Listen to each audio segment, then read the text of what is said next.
today and did review a mitigation memorandum in this file presented by the defense, as well as some documentary evidence attached to that, confirming his proposed residence and certificate of some course completions while he's been in the jail.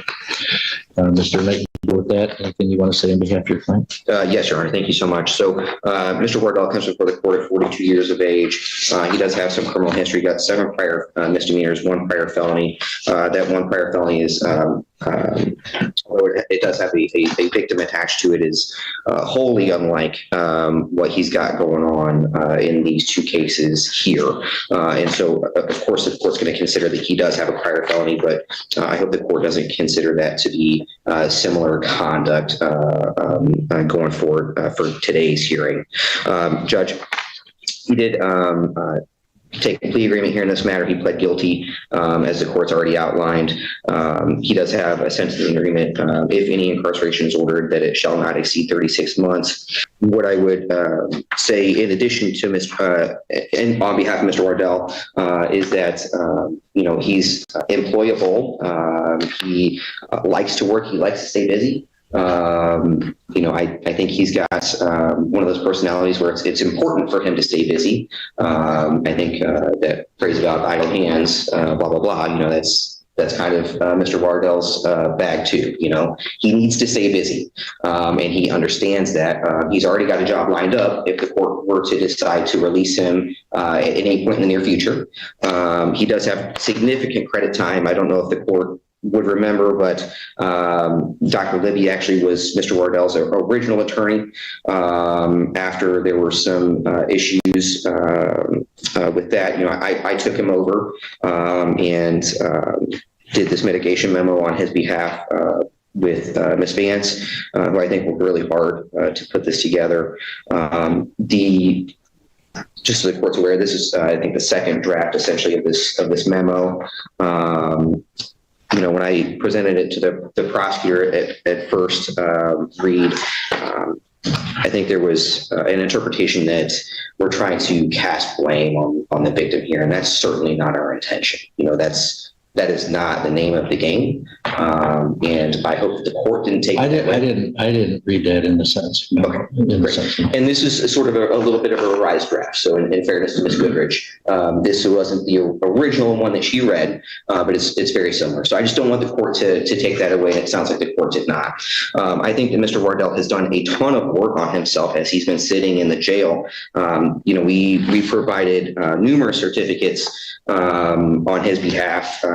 Graphic design fundamentals, conflict resolution, coping skills, self-regulation, anger management. I mean, these are certificates that I think actually do help him going forward, right? And I think that his time in the jail has not been for naught. He's been trying to stay busy, trying to improve himself, and has really reflected on what led him to this situation.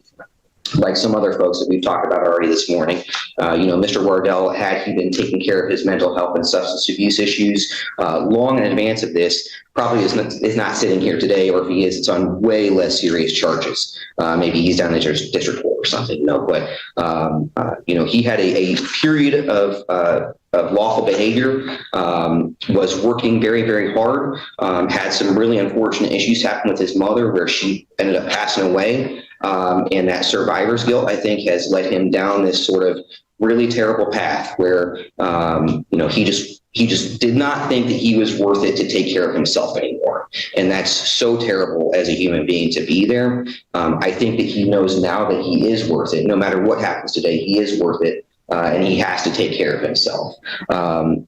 He still lives with the survivor's guilt. And I couldn't imagine, having to put my mother in a home and then seeing her pass away just shortly thereafter, knowing that had I been able to take care of her myself, that maybe that situation is different. I mean, that's just got to be an enormous amount of guilt that he's going to continue to live with for the rest of his life. But he needs to learn, and I think has learned, that he's got to take care of himself in order to take care of others. And so he's absolutely more than willing to do anything the court orders him to do today. He certainly wants to get back into his regular mental health treatment. He's seen quite a few providers in the area over the course of, 10 or 15 years, I think, at this point. I think we had to put in probably 5 or 6 different ROIs to get all of his medical records and all his psychiatric records for what he's done just in the community. And I'll extend out to, I think, Emmett, because he did some treatment on the county too, if I remember correctly. So, Judge, he does have a good place to live. The court was going to release him. He's got a good place to start working. I actually talked to another person this morning as well who said, yep, he can come work with me. He's a hardworking man that does his best to take care of his family. I wish that we could go back in time and have him, get a ride from the police officer and not have him go to that house. And this is not like a shoulda, coulda, I wish the cops did better, right? That's not what I'm saying either. But something happened where he should not have been in that house, and there was transportation arranged for him, and he didn't end up going there. I think the PSI indicates that he maybe tried to avoid that transportation, but that's not, in my conversations with him, anything that actually occurred. And I don't think that's outlined in the police report either. It just seems like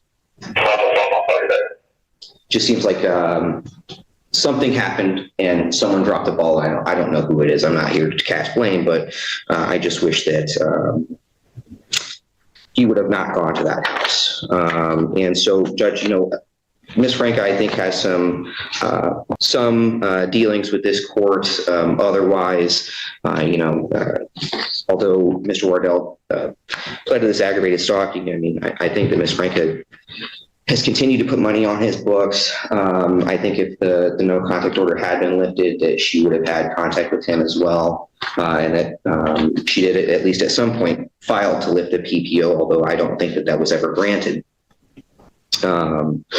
Judge, in my workings with Mr. Wardell, he's, I think, come a long way in terms of realizing what led him here and realizing what he needs to do to never be here again. And so I hope that the court can see that as well through both allocution and through the mitigation memo. I think that Mr. Wardell understands that, he is accountable for his own actions regardless of what's going on in his life, and promises to do better going forward. And I think that's all he can do at this point, Judge. So we're asking the courts, again, to keep him in the county. What that looks like, I don't know. I know the court's going to treat that second case as, I think, mandatory and consecutive, but nonetheless, we're asking him to stay in the county so that he can start his probation sentence potentially a little bit earlier, get back to that treatment that he so desperately needs, and can start his gainful employment in Gaylord upon release. Thank you. Thank you, Mr. Nokia. Mr. Wardell, you don't have to say anything today, but you may. Is there anything you want to tell me or no? Yes, do I stand up? Sure, Yeah, go ahead. okay. Well, what I lack is coping skills more than anything. I hid in the back of my head that if I called enough, that if I, got through and I was able to talk to her, that, her and I would be able to work things out. Things would have been different. And my poor choices and bad decisions that led me to this point, I'm truly sorry for them. The amount of time that I've spent behind bars so far has really allowed me to reflect on exactly what it was that I was doing out there. It let me know where my true struggles were. And I want the courts to know that, no matter what, I'm sorry. I understand that there's a punishment coming. I understand that, I've done something wrong. And just that I'm sorry for my actions. I wish I could go back and change it, but all I can do is learn from it. All right, thanks, sir. Yes, thank you. Ms. Goodrich, recommendations from the people. Yes, Your Honor, thank you. We are here because on August 29th of 2024, defendant was released from the hospital and said he was going to the police department. Instead, he went straight to the victim's house where PPO was in place. During that time there, he assaulted and strangled the victim's friend that was present there with his own wife, trying to help the victim. Defendant then resisted the officers that arrived on scene. Defendant then resisted the jail staff during the booking process. And while incarcerated with the no contact order, he then, over a few days, made 104 calls to the victim. The defendant is 42 years old. He was 15 at the time of his first arrest. He has 1 prior felony, 7 prior misdemeanors. The plea agreement was that any incarceration would not exceed 36 months. The defendant is self-employed with a vocational certification. He admitted to substance abuse issues involving daily methamphetamine use, daily marijuana use, and daily alcohol use. This combined with his mental health issues, it is an issue. He's been put on probation 3 prior times. He's been in jail 1 prior time. He served a 2-year prison sentence prior. His guidelines are 14 to 29 months. The recommendation is for 24 months and 12 years.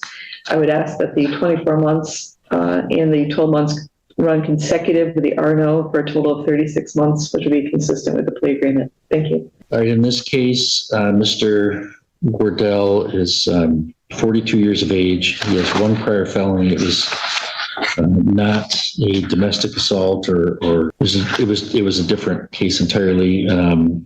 7 prior misdemeanors. He has a juvenile history. In this case, on the day of his release from a mental hospital, he violated a PPO and did so assaulting a friend of the petitioner in the PPO.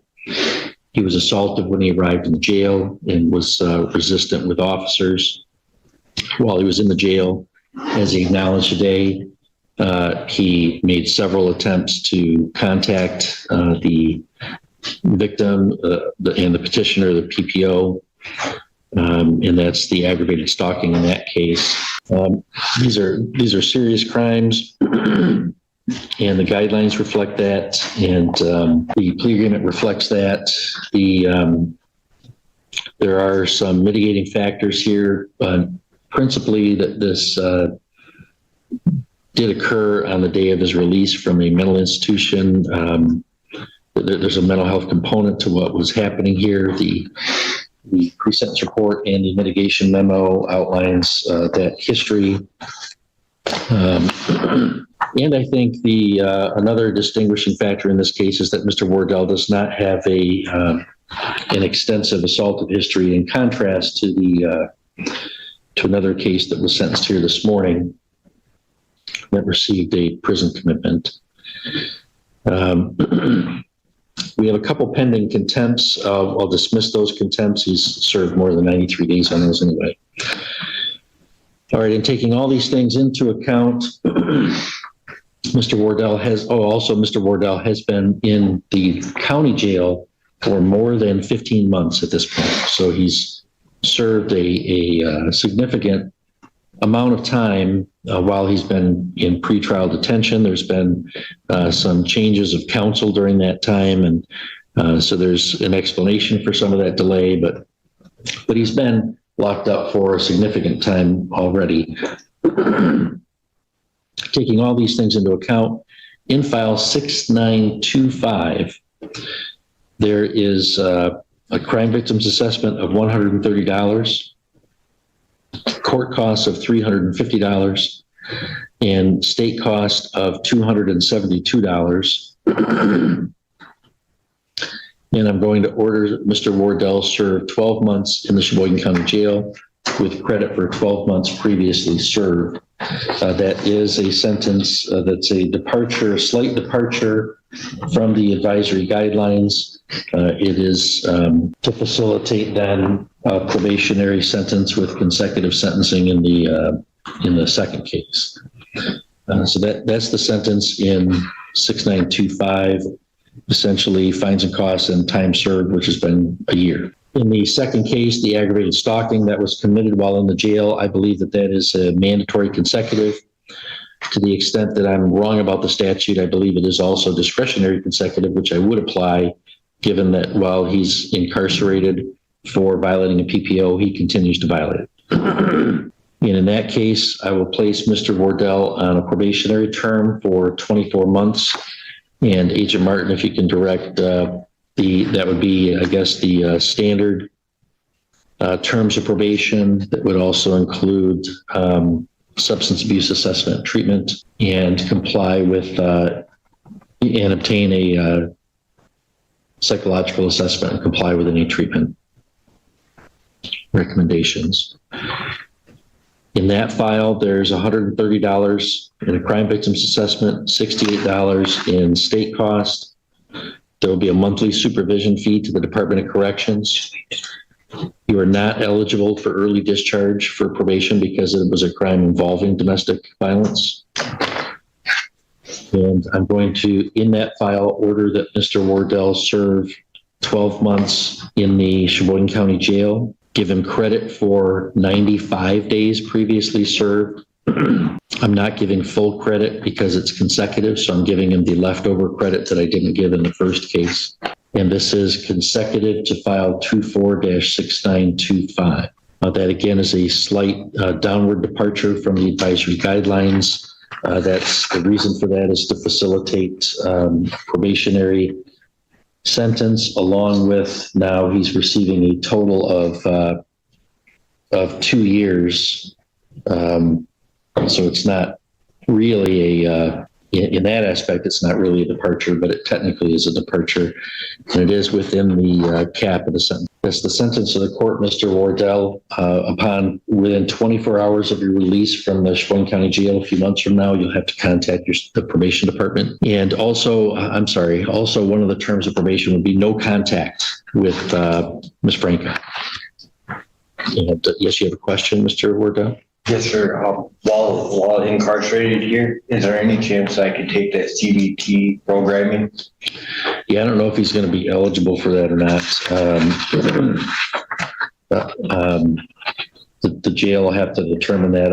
I'll indicate in the judgment of sentence in 6927 that Mr. Wardell may participate in the CBT program in the jail if he's eligible. Thank you. All right, Mr. Wardell, if you want to appeal from these sentences or your convictions, you can file an application to the Court of Appeals. If you want a lawyer, you'd have to ask me within 6 months. We're going to hand you 2 sets of paperwork, one for each file, explaining these appeal rights. So here's where things landed. Mr. Wardell, 42 years old, walked out of a mental health facility on August 29th, 2024, and instead of going to the police department as planned, he went straight to the victim's home. A protective order was in place. He knew that. He went anyway. Once there, he assaulted a friend who was present. He resisted officers at the scene. He resisted jail staff during booking. And then, while sitting behind bars with a no-contact order in place, he made 104 phone calls to the victim over just a few days. That is the case in full. Now, the judge had a difficult balancing act in front of him. On one hand, serious, escalating behavior, a pattern that stretched back to age 15.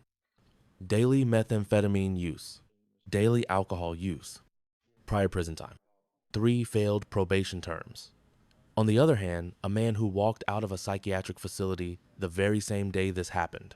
A man whose downward spiral began, at least in part, after watching his mother pass away in a care home and carrying that guilt ever since. The judge saw both sides clearly. The sentence 12 months in county jail, largely time served, followed by 24 months of probation with mandatory mental health and substance abuse treatment, consecutive, supervised, with a strict no-contact order remaining in place. This wasn't a slap on the wrist. It was a structured, deliberate attempt to hold someone accountable while giving them one more real shot at getting well. Whether Mr. Wardell takes that shot, that part is entirely up to him. If this case resonated with you, share it and subscribe. Justice isn't always black and white, and these stories deserve to be heard. New case breakdowns uploaded regularly. Hit the bell so you never miss one.